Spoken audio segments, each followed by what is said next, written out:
through the parts and the different problems of this particular washer. If you don't have enough water, have non-stop water that just keeps on dropping into the drum, it's like that water buildup, corrosion or something clogs the water valves, and they need to be replaced. The next problem is the draining issue. With the draining issue, you gotta clear the filter, clean it up. If that don't solve the problem, then you have to disconnect those hoses and you haven't replaced the water pump. Go ahead and replace the water pump, whether it needs it or not, because it's gonna go bad eventually in the next year or so.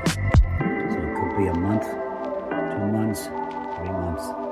Just get it done, get it over with. Now the other problem is your door locking mechanism. This door lock switch, when it's bad, you won't be able to open the door. You'll be able to open the door and just remove this and replace it. So you just pull on this little get it open. Now to do that, we have to go through all this. And that's pretty much it. Those are the most common problems on this washer.